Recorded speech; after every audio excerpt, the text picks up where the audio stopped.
Welcome to this video. We're thinking about vitamin D again today. Now you get all sorts of people on the internet and on YouTube talking all sorts of rubbish about their pet theories, and they're not worth anything unless they're backed up with evidence. So for the past few days, pretty well exclusively for the past couple of days actually, I've been looking at the evidence for vitamin D and immune function, and I've really become quite convinced by the argument, and it does fit in with a lot of observations that we're seeing. So I'm going to present quite a bit of evidence in this video. Now if you want to skip it and cut to the bottom line, I'll give you the bottom line now. So vitamin D is necessary for normal immune function. People with low levels of vitamin D will have reduced levels of immunity. And this does seem to predispose them to viral infections and to bacterial infections. We don't get too much vitamin D from our diet. A lot of vitamin D comes from the sun. And in a lot of northern areas, and indeed far southern areas in the world, we don't get enough sun for much of the year to produce enough vitamin D. Therefore, a lot of us are deficient. And the other important point here, and this explains or may explain a lot of the data we're seeing around the world in this pandemic, is that the darker your skin, the more slowly you produce vitamin D. So if I'm in the sun for an hour, I'll produce so much vitamin D. If someone with much darker skin than me is in the sun for an hour, they'll produce less vitamin D, depending on how dark their skin is. The darker, the slower the vitamin D is produced. So this means that people with darker coloured skins are more prone to vitamin D deficiency. And it can also be a particular problem in Islamic women as well, who are covered a lot of the time. So the evidence for taking a supplement of vitamin D, I believe, is strong enough for you to ask your healthcare provider if you should be taking a supplement of vitamin D. And I'm going to start giving you some evidence for that now. Now, just before so you can skip that now. I've told you what I want to tell you. But if you want to stay with the evidence, then that would be absolutely brilliant. Now, just before we start, it's very confusing because there's two ways to measure vitamin D dose, the dose of vitamin D. So there's the international units method and there's the micrograms method. So there's 1,000 micrograms in a milligram and there's 1,000 milligrams in a gram. So 500 international units of vitamin D is 12.5 micrograms, and that's sometimes written mcg, or sometimes this UE squiggle here with the G. That's some Greek letter or something. But that and that mean exactly the same thing. And 1,000 international units is 25 micrograms of vitamin D. So remember that 1,000 units is 25 micrograms, because that does get a bit confusing sometimes. Now, let's get straight down to the evidence. Now, the first line, and all this evidence, of course, I'm going to post. You can click on the links yourself. Make sure I'm not making all this up. This has to be evidence-based. Now, this is from Public Health England, and this is their vitamin D recommendations. So Public Health England are saying, so this is not me saying, this is Public Health England, and click on that link. People should consider taking a daily supplement containing 10 micrograms of vitamin D in autumn and winter. So they're giving a dose. They're advising a dose. And this is a very conservative dose. It's a relatively small dose. So for example, here's the ones I got from Morrison's. They're the Aldi ones. You can get them anywhere. I get mine from supermarkets. So this is from Morrison's, and this is 90 tablets. They're quite cheap, and these contain 12.5 micrograms. 12.5 micrograms, if you can see that. So 12.5 micrograms is going to be 500 international units in those tablets. These ones are a bit stronger. These ones contain 25 micrograms.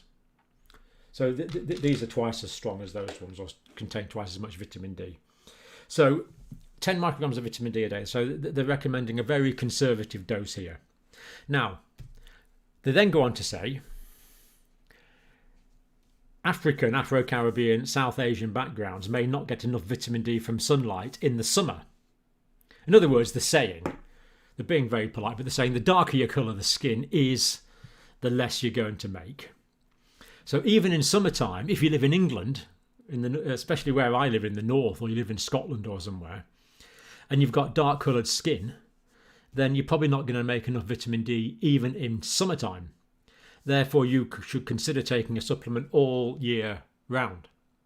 That's the advice from Public Health England. I'm not going to argue with it.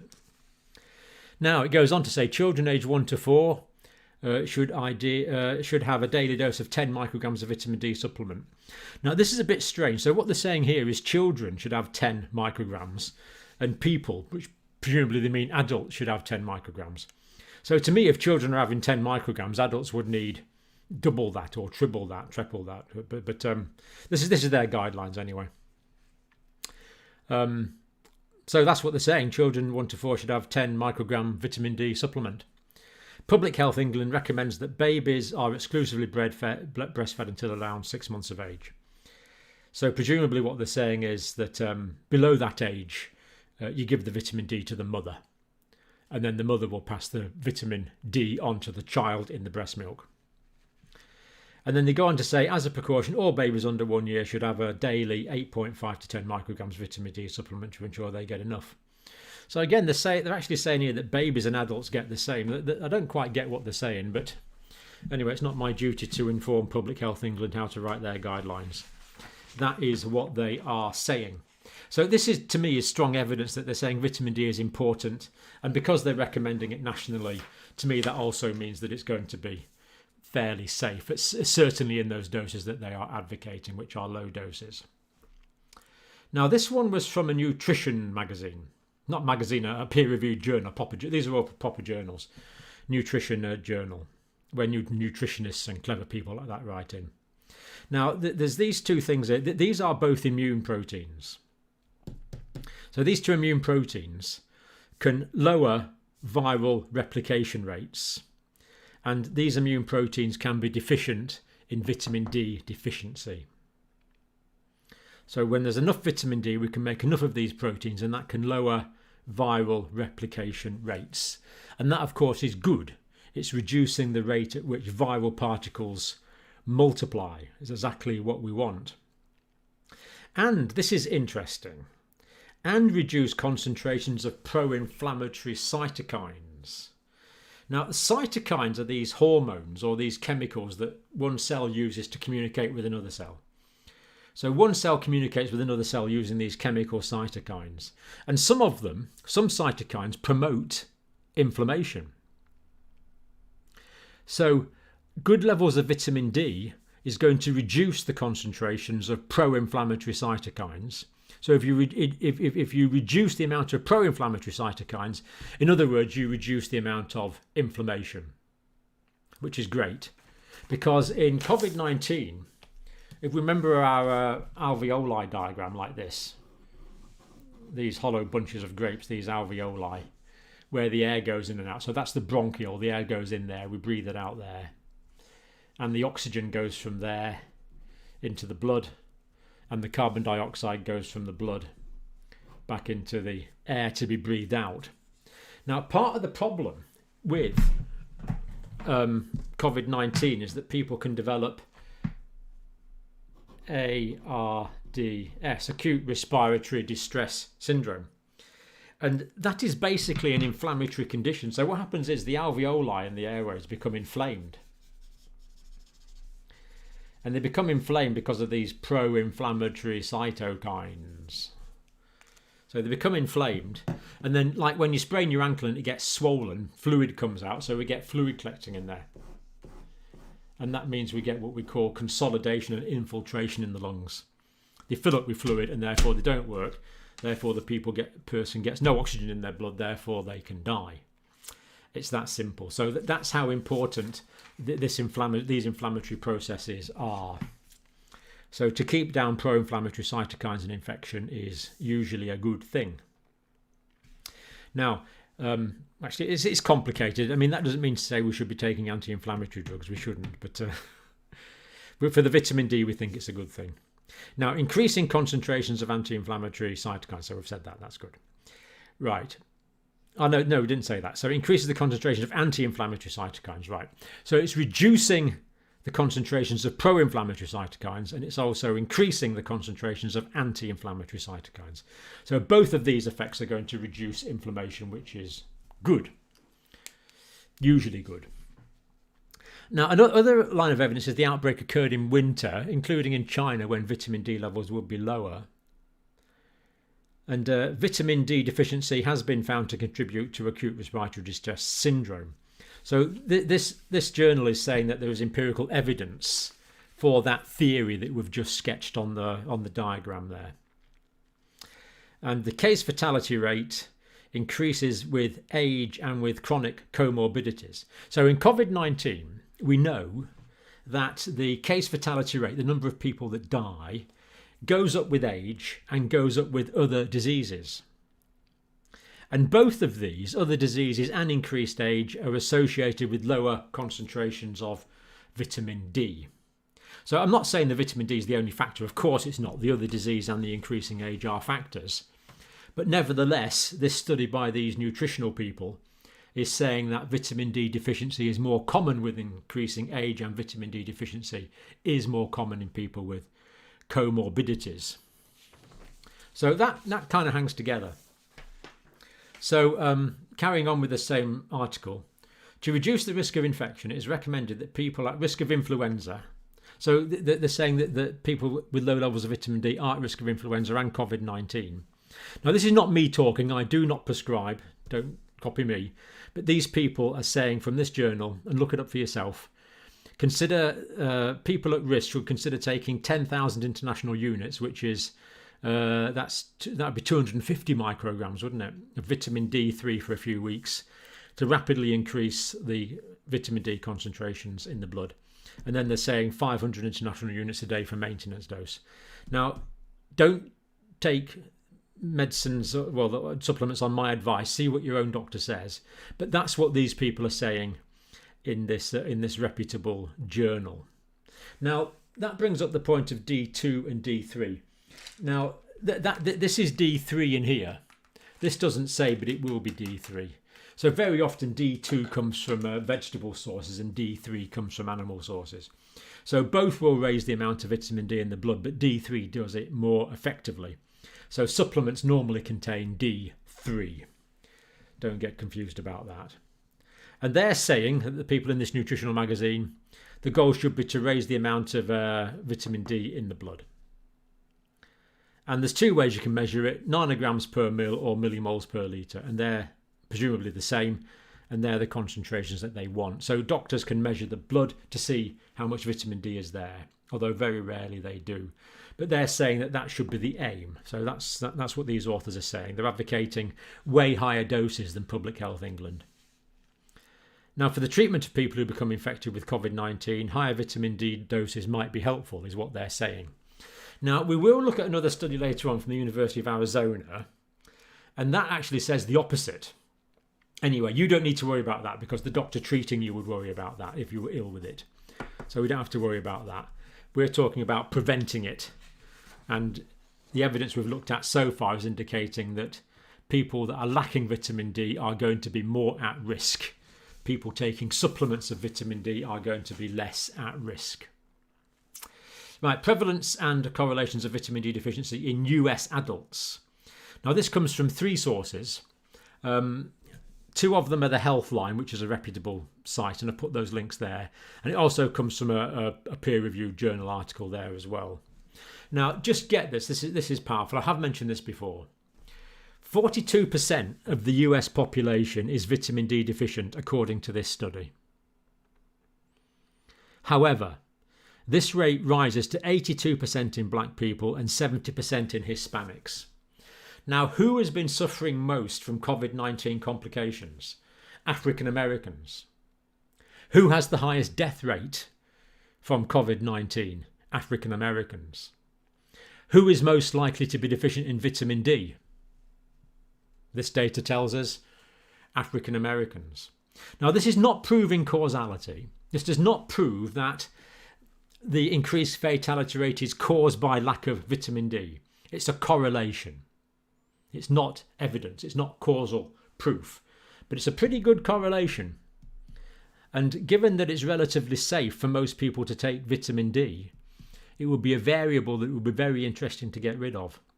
And I've mentioned this before, but what concerns me is when this first came out, the fact that African Americans were dying more than white Americans, people jumped to socio-economic explanations. Now, I'm not saying there's not validity to that. There is. People also jumped to saying, well, black people might be drinking more, smoking more, and taking more drugs. Now, I don't know if that's the case or not. But I do know from this data, this is what we know, not what we're speculating about, the evidence from these publications is there. A lot of black people and Hispanics who aren't white but aren't as dark as African Americans don't seem to be making the vitamin D. So that's what these journals are saying. Every cell in your body has receptors for vitamin D. Now that's what the study said. I didn't know that myself. I knew immune cells did, but they're saying every cell in the body. I'm not convinced about that, but that's what they're saying anyway. I'm just quoting what they're saying. This vitamin is involved in many processes, including, well, certainly bone health, because lack of vitamin D has been known for years to cause rickets. Immune system function, that's true, and protection against cancer. So, for example, I'm aware of research that says that people with enough vitamin D get less colon cancer, for example. Right. Good dietary sources include fatty fish, fish oils, egg yolk, butter, and liver. So, yeah, that's true. And especially liver from, well, I was going to say liver from carnivores, but that contains so much vitamins you don't want to eat those. So the Inuit, for example, don't eat polar bear liver because it contains so many fat-soluble vitamins. Fat-soluble vitamins A, D, E and K, the ADEC vitamins. So you don't want too much vitamins A and D, and I don't think you want too much K either. Anyway, that's where it comes from in the food, but many people don't get enough in their diet. And you get it from the sun. So the idea is here to get sun exposure but not get burnt. Now, there's been so much paranoia lately about melanoma, with some justification, but melanoma's cause is overexposure to the sun, especially sunburn in children can be more prone to melanoma in later life. So sunburn is a risk for skin cancer, whereas sun exposure makes lots of vitamin D. Right, this paper, so we're talking about this paper now that you can look up here. If you take vitamin D supplements, make sure not to exceed the safe upper intake level, which is 4,000 international units per day for adults. Now, clearly that is contradicting the previous paper. I suspect this one is closer to the mark, and this is closer to the Public Health England. So what I'm going to do is I'm going to let you into a secret now. These are 25 microgram vitamin D tablets, and I was taking one a day, and I'm now taking 2.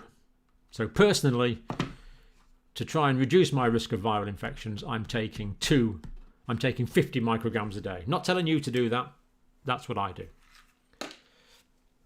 But this is saying don't take more than 4 of these a day, is what this is saying. And again, I think they're being fairly conservative here. You do see people recommending high doses, but that is the report from this particular research paper. So remember that I'm taking 2 of those a day. I think I could take more, but that's what I'm taking just now. According to the US Institute of Medicine, the recommended daily allowance is 400 to 800 units. That's 10 to 20 micrograms. But common supplement doses range from 1,000 to 2,000. In other words, 1 or 2 of those per day. And that sounds reasonable to me. And still in this same article, furthermore, vitamin D deficiency has been linked to several cancers. So again, linked to several cancers. Yeah, I knew that. Type 1 diabetes, there's a correlation. Multiple sclerosis, there's a correlation. I knew that one. High blood pressure, I knew that one. Thyroid problems, I didn't know that, but I'll take their word for it. So quite a few disease processes here linked to lack of vitamin D. Now, the reason I became convinced of this is that vitamin D is the only advantage I know of being white. So when people started migrating north, they developed white skin to make more vitamin D. Because if you're living in Africa, you want dark skin if you're out in the sun all day, otherwise you're going to get totally sunburned. But when you migrate north and you're not making as much vitamin D from the tropical sun, having white skin means you can make more vitamin D. So this is a study from Ireland. So the Irish health people, sponsored by the Irish government, I believe, did quite an extensive study on this. So vitamin D is essential for bone and muscle health, yet we knew that. Vitamin D may help prevent respiratory infections in those who have low vitamin D levels. So the Irish are saying here that if you've got low vitamin D levels and you bunk your vitamin D levels up, that may help prevent respiratory infections. So very clear language here from the Irish community health people, which is good. Vitamin D is seasonal and cannot be made during the winter time, while the amount in summertime is subject to sunshine, weather and other factors. Now in Ireland it rains a lot of the time, as it does indeed in Cumbria where I live. So even in some summers you don't get a lot of sun. So winter time for sure you're going to be deficient. Summer you may well be deficient as well. Especially if you have got dark coloured skin and you live in England, then you're likely, well, you will be deficient almost certainly. 47% of adults aged 85 are deficient in winter in Ireland. So in Ireland, older people, half of them are, virtually half are deficient. 27% of those over 70 who are cocooning are likely to be deficient. So very often older people don't go out in winter. Who can blame them? 1 in 8, 13% of adults over 55 are deficient. So a smaller amount. I don't know what the Irish government were taking as their normal levels. That would have been interesting to check. Because really, you could spend a lot of time arguing what the normal levels are. Now, the government in Ireland are giving the same recommendations as Public Health England. 10 micrograms of vitamin D, which is 400 international units. Remember, 12.5 micrograms was 500 international units, is the minimum recommendation during winter time by the Irish government. So they're recommending at least that. That's the minimum that they're recommending. Between 5 and 20 micrograms recommended for most at-risk groups. So presumably that's these groups that are cocooning and to keep out of the rain. So interesting. They're recommending basically one of those a day. I'm taking 2. They're recommending 1. Vitamin D increases production of anti-inflammatory molecules. So again, the Irish health people have looked at this and come to the same conclusion as me, which is always reassuring, of course, and decreases the production of pro-inflammatory molecules. There it is again. So vitamin D increases production of anti-inflammatory molecules, decreases production of pro-inflammatory molecules. Therefore, it can reduce the likelihood of these inflammatory reactions. And the worst inflammatory reaction that you've probably heard of are these cytokine storms that, of course, can kill you with this sort of septic presentation. And in fact, the Irish say that, look, therefore potential benefit in case of cytokine storm. This life-threatening complication of infection caused by massive inflammatory changes. Cytokine storm can lead to ARDS, as we've said. It's nice to see that they're agreeing. That's good. Risk of respiratory infection.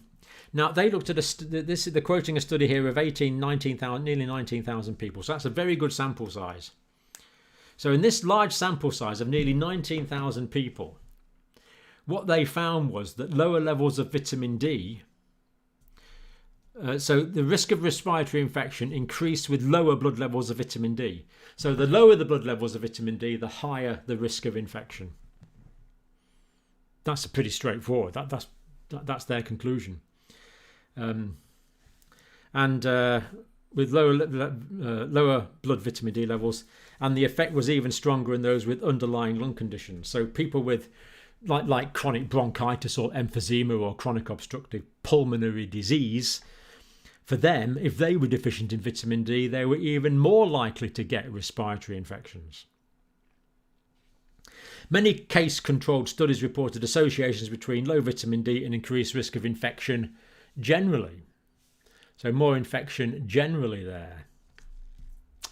Supplementing patients at risk of respiratory infection with 1,000 international units, that's 25 micrograms of vitamin D a day for a year, reduced symptoms and meant these people needed less antibiotic treatment. So they didn't need to resort to treatment with antibiotics. And it's always good, of course, if you can avoid antibiotics, if at all possible. Vitamin D supplement, this is in a study of nearly 11,000 people, helped to prevent colds, flu and chest infections. Well, there you go. So they're quoting a study here of 11,000 people, nearly 11,000 people, and they found out it helped to prevent, I like that word, prevent. Prevention's better than cure. Prevent colds, flu, chest infections and acute respiratory infections, ARIs. That was just their reference for that. Look it up in the paper, you can check it yourself.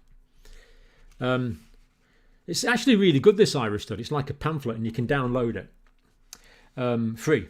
Risk of having at least one acute respiratory infection was reduced from 60% to 32% by correcting vitamin D deficiency. So, do you want a 60% chance of getting infection? Or do you want a 32% chance of getting infection? I know which I want. I want the 32% chance. I'd like it to be lower, but it's certainly better than the 60. So, 60% chance of infection with low vitamin D levels. Vitamin D supplements, 32%. Reduced chance of acute respiratory infections. The study authors conclude that taking a vitamin D supplement was safe and can help protect against acute respiratory infections, particularly if baseline levels are low. So the people that are going to benefit most from taking vitamin D are those that have low levels already, such as African Americans, such as Hispanics in Americans, such as 42% of Americans generally, such as me as well. Low blood vitamin D levels had a 64% increased risk of community-acquired pneumonia. So that's CAP. Get lots of people in A&E with CAP, community-acquired pneumonia. It's basically a pneumonia that people contract when they're at home as opposed to one they contract in hospital. The Irish conclusion. Therefore, maintaining a sufficient vitamin D status in the adults is beneficial in preventing of acute respiratory infections and may therefore be a benefit in preventing the COVID-19. Now, does this prevent COVID-19? The Irish authorities are saying they don't know. Do I know? No, I don't know. The studies haven't been done in COVID-19, but they have been done with other types of chest infections and they have proved to be efficacious. Therefore, it is likely, in my view, that people with low levels of vitamin D would be more prone to COVID-19 infection. Now, there was this. I started prepping this and it went on for ages, so there's a few other references I'll put there. I knew this would just last too long. Now, the only cautionary note I'm saying here, University of Arizona. Now, they say many people are deficient in vitamin D and supplement with this vitamin to become sufficient. Vitamin D sufficiency is an important part of optimal immune function, bone health and brain health, so that's good. So we agree with that. But they did go on to say that people who have the infection should not take vitamin D at the time, which I know contradicts previous studies, so I don't know the answer to that one. But everyone seems to be agreeing that, from the evidence we've looked at, that people who are short of vitamin D are more at risk of respiratory infections. And in my view, this could be one of the main explanations as to why African Americans are suffering disproportionately compared to white Americans. And I just hope the American authorities take this up and run with it, because it's a simple thing to correct. So there we go. That's a load of evidence. It's not just my opinion. Look at the evidence for yourself. Come to your own conclusions. We really need to correct, if there are factors which are reducing immune function,